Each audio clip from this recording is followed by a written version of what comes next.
ഷൈൻ ടോം ചാക്കോ അന്വേഷണ സംഘത്തിന് മുന്നിൽ ഹാജരാക്കിയത് ഒരു ഫോൺ ആണെന്ന വിവരം പുറത്തുവരുന്നു. ഷൈൻ സ്ഥിരമായി ഉപയോഗിക്കുന്നത് 3 ഫോണുകളാണ്.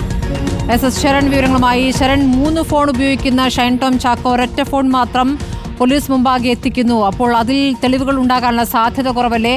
എന്താണ് അറിയാനാകുന്നത്? ഒറ്റ ഫോൺ മാത്രം ഹാജരാക്കിക്കൊണ്ട് ഷൈൻ ടോം ചാക്കോ കാര്യങ്ങൾ മറയ്ക്കുകയാണോ?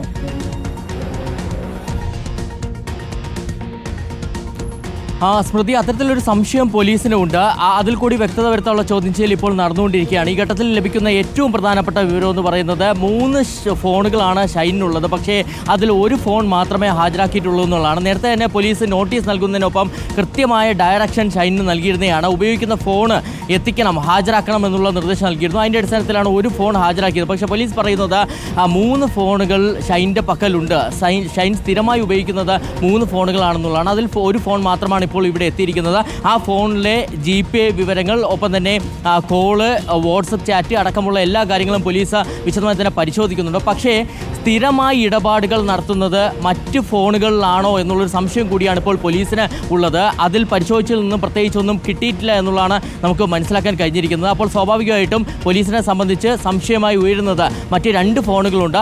ആ ഫോണുകൾ വഴിയാണോ സ്ഥിരമായിട്ട് ഇത്തരത്തിൽ ഇടപാടുകൾ നടത്തിയിരുന്നെന്നുള്ളതാണ്. അതിൽ വ്യക്തത വരുത്താനുള്ള ചോദ്യം ചെയ്യൽ ഇപ്പോഴും തുടർന്നുകൊണ്ടിരിക്കുകയാണ്. എന്തായാലും നേരത്തെ തന്നെ നമ്മൾ പറഞ്ഞിരുന്നതാണ്, ഈ കേസ് ഇല്ലെങ്കിൽ പോലും ഈ സംശയ നിവാരണത്തിന് ഷൈൻ ടോം ചാക്കോയെ വിളിച്ചു വരുത്തി പോലീസ് ചോദ്യം ചെയ്യുമ്പോൾ തന്നെ അതിൽ ഏറ്റവും നിർണായകമായി മാറാൻ പോകുന്നത് ഫോണാണെന്നുള്ളത് നമ്മൾ പറഞ്ഞിരുന്നതാണ്.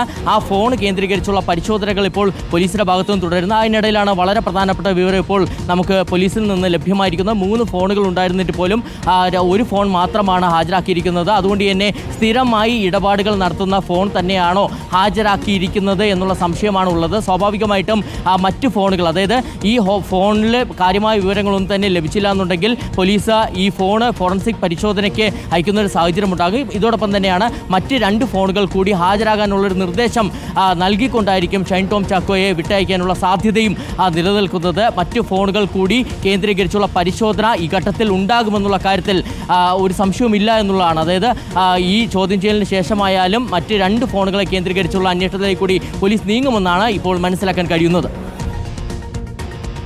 വളരെ പ്രധാനപ്പെട്ട വിവരങ്ങളാണ് ഇപ്പോൾ ശരൺ നൽകിക്കൊണ്ടിരിക്കുന്നത്. 3 ഫോണുള്ള ഷൈൻ ടോം ചാക്കോ ഒറ്റ ഫോൺ മാത്രം പോലീസ് മുമ്പാകെ ഹാജരാക്കിയിരിക്കുന്നു. ഫോൺ കേന്ദ്രീകരിച്ചുള്ള, ഫോൺ കസ്റ്റഡിയിൽ എടുത്തുള്ള ചോദ്യം ചെയ്യൽ പുരോഗമിക്കുമ്പോഴാണ് ഒറ്റ ഫോൺ മാത്രമായി ഷൈൻ ടോം ചാക്കോ എത്തിയത് എന്നുള്ളൊരു വിവരം കൂടിയാണ്. വാട്സപ്പ് ചാറ്റും ഗൂഗിൾ പേ ഇടപാടുകളും പരിശോധിക്കുകയാണ്. പക്ഷേ മറ്റ് 2 ഫോണുകളിൽ എന്താണ് എന്ന് പോലീസിന് അറിയില്ല.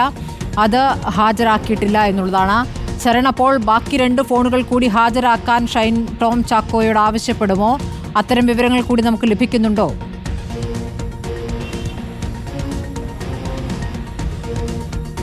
സ്മൃതി, ഇതിനകം തന്നെ പോലീസ് കൃത്യമായി സ്ഥിരീകരിച്ചിട്ടുള്ളതാണ്. ഷൈൻ്റെ പക്കൽ 3 ഫോണുകളുണ്ട്. സ്ഥിരമായി ഷൈൻ ഉപയോഗിക്കുന്നത് 3 ഫോണുകളാണെന്നുള്ളത് സ്ഥിരീകരിക്കുകയും ചെയ്തിരുന്നതാണ്. അതിൻ്റെ അടിസ്ഥാനത്തിലാണ് ഫോണ് ഹാജരാക്കണമെന്നുള്ള നിർദ്ദേശം പോലീസിൻ്റെ ഭാഗത്തു നിന്നുണ്ടായിരുന്നത്. പക്ഷേ ഒരു ഫോൺ മാത്രം ഹാജരാക്കിയ സാഹചര്യത്തിൽ മറ്റ് 2 ഫോണുകൾ കൂടി പരിശോധിക്കാതെ ഈ അന്വേഷണം പൂർത്തിയാക്കാൻ കഴിയില്ല. അതുകൊണ്ട് കൂടിയാണ് മറ്റ് 2 ഫോണുകൾ കൂടി എവിടെയാണെങ്കിലും എത്തിക്കണമെന്നുള്ള നിർദ്ദേശം പോലീസ് ഷൈൻ ടോം ചാക്കോയ്ക്ക് ചോദ്യം ചെയ്യലിന് പിന്നാലെ നൽകുമെന്നുള്ളതാണ് നമുക്ക് മനസ്സിലാക്കാൻ കഴിയുന്നത്. എന്തായാലും അഭിഭാഷകർക്ക് ഒപ്പം ഷൈൻ ടോം ചാക്കോ ഇവിടേക്ക് എത്തിയിരുന്നത്. നേരത്തെ തന്നെ ഷൈൻ ടോം ചാക്കോ നിയമോപദേശം തേടിയിരുന്നു. അഭിഭാഷകർ, ഇവിടുത്തെ തന്നെ പ്രസിദ്ധരായ അഭിഭാഷകരുമായിട്ട് കൂടിയാലോചനകളടക്കം നടത്തിയ ശേഷമാണ് ചോദ്യം ചെയ്യലിന് ഹാജരാവുകയും ചെയ്തിരിക്കുന്നത്. അപ്പോൾ ഈ ലഭിച്ച നിയമോപദേശം ഷൈൻ ടോം ചാക്കോയുടെ പക്കലുണ്ട്. പ്രധാനമായും ഇന്ന് ചോദ്യം ചെയ്യലിന് ഹാജരായില്ലെങ്കിലും ഒരു പ്രശ്നവും ഇല്ല എന്നുള്ള നിയമോപദേശം ലഭിച്ചതായിട്ടാണ് മനസ്സിലാക്കിയെങ്കിൽ പോലും ഷൈൻ ടോം ചാക്കോ കൃത്യം 10 മണിക്ക് തന്നെ, എപ്പോഴാണോ ഹാജരാവാൻ പറഞ്ഞത് ആ സമയത്ത് തന്നെ ഹാജരായിരിക്കുന്നു. ഒരു ഫോണുമായിട്ടാണ് എത്തിയിരിക്കുന്നത്. പക്ഷേ ആ ഫോണിൽ നിന്നും കാര്യമായ വിവരങ്ങൾ ലഭിക്കാത്ത ഒരു സാഹചര്യം ഉണ്ടായിക്കഴിഞ്ഞാൽ സ്വാഭാവികമായിട്ടും മറ്റ് 2 ഫോണുകൾ കേന്ദ്രീകരിച്ചുള്ള വിശദമായ പരിശോധന നടത്താൻ പോലീസ് തീരുമാനിക്കും. അങ്ങനെയെങ്കിൽ ഈ ചോദ്യം ചെയ്യലിന് ശേഷം മറ്റ് 2 ഫോണുകൾ കൂടി വേഗത്തിൽ ഹാജരാക്കണമെന്നുള്ള നിർദ്ദേശം പോലീസിന്റെ ഭാഗത്തു നിന്ന് ഉണ്ടാകുമെന്നുള്ളതാണ് മനസ്സിലാക്കാൻ